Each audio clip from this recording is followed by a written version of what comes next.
দেখেন, মিথ্যা সাক্ষ্য দেওয়াটা তখন একটা ফ্যাসিস্ট সরকার ছিল, তার নির্দেশেই সবকিছু হয়েছে।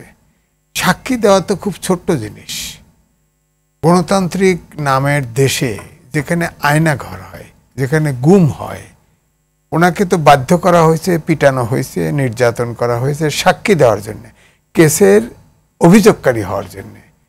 অনেকে তো আয়না ঘরে চলে গেছে, ওনার তো আয়না ঘরে গিয়ে শেষ হয়ে যাওয়ার কথা ছিল। আমি সেদিক থেকে বলবো ওই সময়ের জন্য তিনি সৌভাগ্যবান, এখনো কথা বলতে পারতেছেন, এখনো টেলিভিশন পড়তে এসেছেন।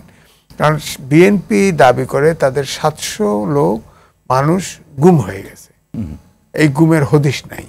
আমরা তো 4-5 জন লোককে আয়না ঘর থেকে ফেরত পাইছি, আর বাকিরা কোথায়? বাকিরা তো কেউ জবাব দিচ্ছে না। আপনি দেখেন, ডিজিডিএফআই অফিসের নিচে একটা আয়না ঘর পাওয়া গেছে।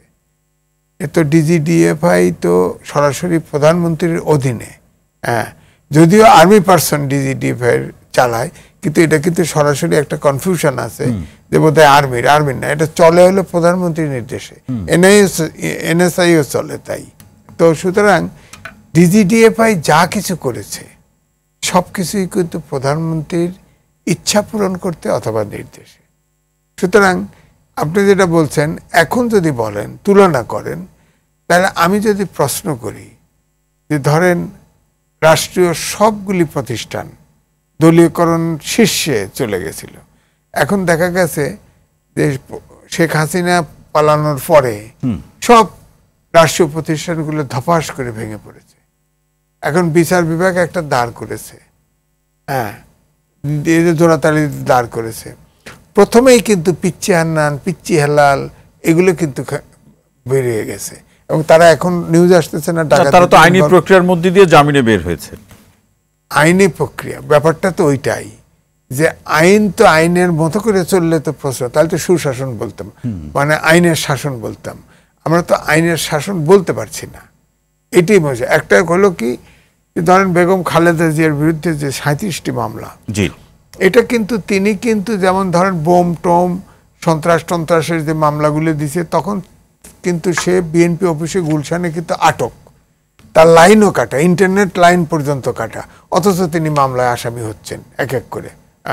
111-এর সময় তার আমাদের দেশে যা হয় যেভাবে, হ্যাঁ, এটা তো আপনি এখানেই বলেন যে এই জন্যই বলা হচ্ছে সবগুলো মামলা ওনার বিরুদ্ধে সবগুলো বানানো ছিল জাস্ট আটকায় রাখার জন্য, এবং তাকে আটকায় রেখেছে। চ্যারিটেবল ট্রাস্টে উনি মেম্বার না, উনি কিচ্ছু না, উনি স্বাক্ষরদাতা না, কিচ্ছু না, অথচ তার বলছে যে এতিমের টাকা মেরে খাইছে। সেই টাকা তো খরচ, সেই টাকা তো এখনো 9 লাখ হয়ে গেছে, 2 লাখ টাকা 9 লাখ টাকা হয়ে গেছে, টাকা তো আরো বাচ্চা দিছে। তো এই জন্য বলছি যে তখন আসলে আমাদের দেশে, গণতান্ত্রিক দেশে তো সরকারি দল বিরোধী দল একে অপরের পরিপূরক হবে, কিন্তু আমাদের দেশে সরকারের যে থাকে, বিরোধী দল হচ্ছে শত্রু। এবং শত্রু হিসাবে আপনি খেয়াল করে দেখেন 3টি নির্বাচন কিভাবে হলো, এটা মোটেই বিশ্বের কাছে অ্যাকসেপ্টেবল না।